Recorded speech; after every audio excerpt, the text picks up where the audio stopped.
When my estranged brother showed up after our father's death, I thought he wanted reconciliation, until I found the microphone hidden in my living room. My name is Mark. I am 41, and for most of my adult life, I would have described myself as a private teacher, a man comfortable with gentle repetition, early mornings over cold coffee, a sparse apartment in a post-war block. Not unhappy, just insular. My friends call me careful, sometimes as a compliment, sometimes as an accusation. I used to joke that nobody, not even fate, liked surprises in my apartment. For years, family was a concept I measured by distance. My younger brother Pavel vanished from most of our lives after a brutal argument with our father 7 years ago, all over some tangled loan, bitterness about our late mother's estate, fistfuls of old grief and blame. He stopped taking my calls, too. I was on Dad's side, as if the axis of hurt ran directly through me. I learned to live with the awkward shape of his absence. Dad lingered another few years. Cancer, slow at first, then quick. I became an unwitting caretaker, driving to oncology appointments and fighting about anti-nausea pills. I was there at the end, though it felt less like closure and more like the cord simply snapped. We sat in the hospital silence with a city winter churning at the window, saying nothing we hadn't already said badly. When I tell people now that he died last winter and that the legal business was straightforward, I hope they hear the truth behind it. Relief. Dad's will was clear. Our modest two-bedroom flat would go to me, in gratitude for years of care. What little savings remained would be split. Pavel, granted, got a smaller share, but more than once I'd been told, he'll turn up for his coins, you'll see. Spring was a brace of paperwork, inheritance forms, phone calls with exhausted lawyers, quietly boxing up a life in silence. I started teaching again online, first shyly, then gratefully. For weeks, nothing out of the ordinary happened. I took long, pointless walks. I learned to cook for one. The old apartment echoed differently, freer, and heavier, too. Dad's slippers by the door, his brittle medical forms tucked in a folder under the bed. Even his old chest set, pieces missing, which I promised every week to donate and never did. Pavel was a ghost, until he wasn't. I came home one chilly Tuesday, arms loaded with groceries, and there he was, standing outside my building, suitcase in hand, his frame both familiar and shrunken.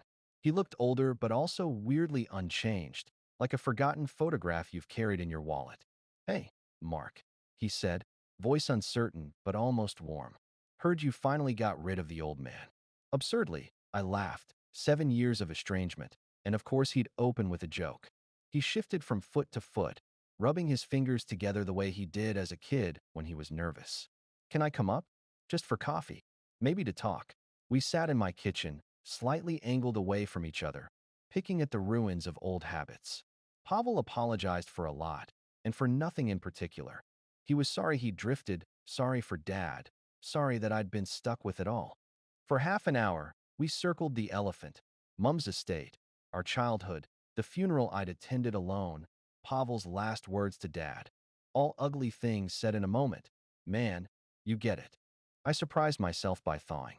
I made extra strong tea and dug out an unopened pack of biscuits. We cursed about the price of heating, moaned about our jobs. He'd been working cash gigs, odd jobs, construction, helping out a mate with logistics, nothing fancy. He neither asked for money nor offered grand promises. When he finally said, "Look, Mark, I'm living out of a hostel and it's rough. Could I crash on your sofa for a bit? Just until I sort things?" It sounded, for once, easy to agree. I made up the sofa with fresh sheets, pressed a clean towel into his hands, a silly, ritualistic gesture I remembered from when we were kids with colds.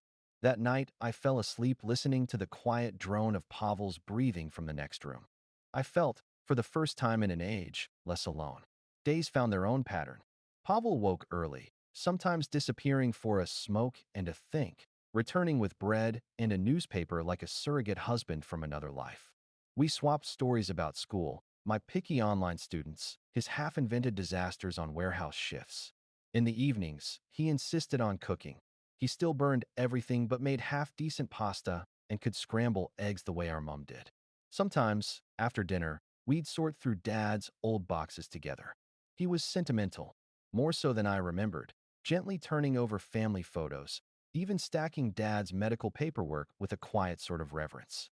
Once, just before bed, he asked if I ever regretted taking responsibility all those years. The question stung in ways I struggled to articulate. But intermixed with this tenuous piece were moments almost too subtle to note. Pavel asking, a touch too eagerly, about account details. Did Dad leave anything in cash, do you think? His eyes lingering on the keys in the kitchen bowl, a strange interest in my schedule. You teaching at home tomorrow, or are you out? He once mentioned a lawyer friend who could look over wills for free, then dropped the subject the second I pressed. Still, I wanted to believe this was simply a brother stumbling back into my life. So, each time, I filed those little hesitations away as shadows, remnants of old resentment not quite ready to let go. What I didn't know then, the shadows were about to become substance. It was almost 3 weeks before something finally unsettled the careful routine we'd built. A rainy Thursday, just on the cusp of spring, I was halfway through marking essays, hunched at my desk with the window cracked, when I noticed Pavel lingering at the door. He was holding a folder, one of Dad's old inheritance files. I'd left it on the shelf after scanning some documents for the lawyer last week. He caught my eye and smiled with a little shrug.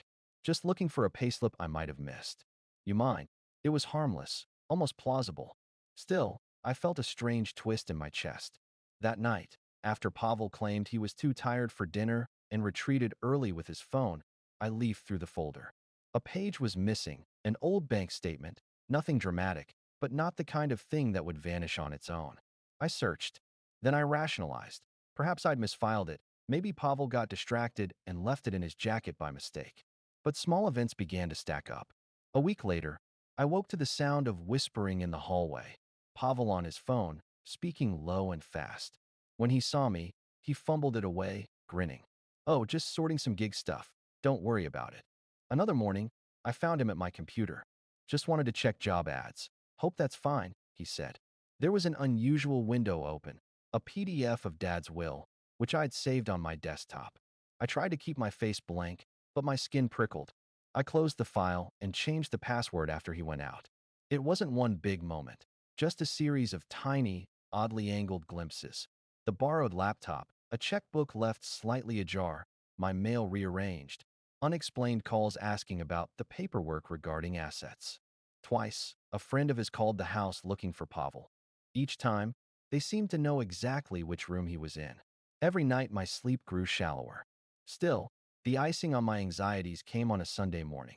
I was vacuuming under the living room couch, cursing the dust, when I saw it. Something shiny wedged behind a leg, a little flash of gray plastic.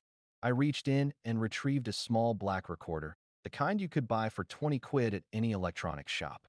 My mind split. Part of me thought, it isn't what you think, could be for music, notes, a prank. Another part knew. My hand shook as I pressed play. Static for a moment, then voices. Left the keys in the bowl. He's teaching all morning. Should be quiet until noon. My own voice, talking about the inheritance paperwork, quiet and slightly weary. And then, unmistakably, Pavel's voice. That should be everything. This is the last. Yeah, I got photos. He has no idea. I'll have it ready for the lawyer next week. I snapped the device shut. My throat went dry. I looked around the room, seeing nothing as it was. For a long time I simply sat, holding that recorder, my mind racing and numb at the same time. A cascade of images, Pavel rummaging in the bedroom, his oddly precise questions about which days I'd be gone, his new, careful politeness after every long phone call, the vanished page from Dad's file. Not trusting my impulses, I left the recorder where it was, made coffee, and paced the balcony for nearly an hour. When I returned, door closed, I combed the flat, methodically, as if searching for lost keys. In the hallway, tucked behind the shoe shelf, another recorder. By my study's old bookshelf, the back lined with our mother's cookbooks, a third. I began to photograph everything, each device and its location, time-stamped on my phone. I took a video of myself discovering the recorders, narrating the moment, as I'd seen lawyers on TV describe chain of custody. My hands felt distant, moving without my permission. That evening, as Pavel ate dinner and joked about the state of the football league, so casual, so normal, I logged into my bank account from my phone in the bathroom. Nothing seemed amiss, but I changed every password. Then I sent a message to my lawyer, Lena, simply, urgent, breach of privacy at home, evidence of secret recordings. Please advise next legal steps. Can I bring evidence tomorrow? Her reply came within the hour. Do not inform the other party yet. Make no accusations. Secure items in sealed envelope. Bring all devices and photos. Do not delete or tamper. Try to act normal. If threatened, call police. I barely slept that night, paranoia digging into the base of my skull. I replayed every conversation with Pavel over the past month, every late-night question about Dad's estate. It was all there, the blueprint of a plan, hidden in plain sight. In the morning, with my nerves steeled by exhaustion, I wrapped the recorders, printed the photos, sealed them in an envelope, and hid it in the lining of my old briefcase. My lawyer scheduled a meeting for noon. I dressed as usual, leaving Pavel at the kitchen table, eating toast, humming softly to himself. He looked up as I shouldered my bag. Everything okay, bro? I forced a mild smile. Just errands. See you later. Somewhere deep down, the reality had arrived. My brother hadn't come home for reconciliation. He'd come for evidence. And, in some way, for work. Завершаю историю. Официальное разоблачение. Будто ври юридические последствия. Душевная работа Марка с последствиями. Выводы. Из чувств. Без пафоса. С честной горчинкой. Как на Reddit. Part 3. In the light. By noon, I sat in my lawyer's sunlit office, hands awkwardly folded over the envelope. Lena listened with a composure that made me feel both safe and painfully exposed. I presented the photos, the recorders. She asked practical, dry questions. Did Pavel have explicit permission to record private conversations? Of course not. Was there evidence of his intent to use this material for legal action? At least one message suggested exactly that. Had I responded or tried to intervene? No, I followed instructions. She called the police from her office phone, asked me to wait while 2 officers arrived. Their manner was procedural and faintly bored, as if they'd seen a dozen domestic privacy disputes this month. I handed over the physical devices, my phone with time-stamped photos, and a printed thread of Pavel's texts. This is a grayish zone, one officer said, not unkindly. But if you didn't consent, and if this was for leverage in a civil claim, it qualifies for criminal investigation. For the next 20 minutes, I gave a muted statement. Signed forms. Promised to let them search the flat for any other devices. They politely asked me not to warn Pavel, and left. It was only as I waited for a rideshare home that the adrenaline collapsed. The betrayal should have made me angry. Instead, I felt thin, swept out, as if the floor had dropped away and the world was receding behind glass. When I arrived, the police were already there, unhurried but thorough. Pavel, still in sweatpants and old slippers, blinked at them like a startled animal. I watched him as the truth dawned, something in his face both shocked and resigned. They found 2 more recorders, one in my bedroom, another in the laundry basket. I stayed out of the way, answering questions when prompted, refusing to meet my brother's gaze. He was escorted out without drama. The whole process, in the end, was as quiet as a Sunday matinee. Not a word of anger, not a single plea. Pavel looked at me, then at the floor, then away. Within days, the official business spun into motion. A criminal investigation for illegal wiretapping, my lawyer's request for a restraining order, and, on the civil side, a preemptive affirmation of Dad's will. The legal machine was even less sentimental than I'd expected. Cases referenced by number, not name. Papers moved between courts and inboxes with no more ceremony than an Amazon package. Some family, learning what happened, took my side quietly. That's inexcusable, Mark. You did everything right. Others mumbled about airing dirty laundry or cut off contact altogether. A couple of our father's cousins, who'd always loved Pavel's wild streak, posted insinuations online, stories about greed and control, about brothers who never learned to share. Aunt Olga called, voice thick with old disappointment, asking, couldn't you just let it go? Make peace. Family is all we have. I wanted to scream at her, tell her what it's really like to live with fear, a kind you measure not in violence, but in doubt, in the scraping silence as your life is cataloged in secret by someone you entrusted with even your loneliness. The case took months to fade from the immediate horizon. Legally, everything held up. The flat, the little inheritance, my reputation. The police warned Pavel to stay away. The threat of charges and a possible fine was enough to drive him off, at least for now. I haven't seen him since. From friends, I heard he tried to contest the will anyway, citing emotional duress and withheld information. The judge dismissed it almost immediately, citing lack of evidence and his own recorded malfeasance. I keep a folder of paperwork, stamped and final, just in case. Yet even after winning every technical battle, victory felt hollow. There were no parades, no cheerful calls from distant relatives, no, luckily, truth triumphs headlines. Life simply pressed on. Some nights I would sit in Dad's old chair, the one Pavel hated, and listen to the noises of the flat, the heater clanking, shoes on the stairwell, wind at the balcony. I'd imagine my brother somewhere out there, in another city, starting over, angry, sure that the villain lives behind my face. I'd run through the dialogue in my mind. The apology he'd never make, the forgiveness I craved but couldn't offer honestly. I missed him, sometimes with a clarity that hurt. The brother who stole my toy trains, burned toast, wept at our mother's funeral until I held his hand. The man who chose suspicion over memory. It's been just over a year. Teaching fills my time, but the voice inside has changed. I check locks, glance around for proof of things that never were.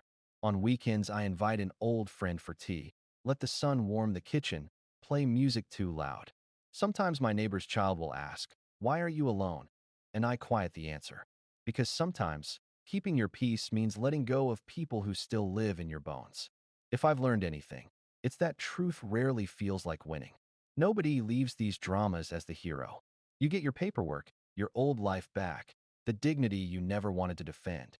And then you start over, tired, but a little more careful, carrying the bittersweet hope that next time, maybe, trust will grow where you planted it, not where it was stolen.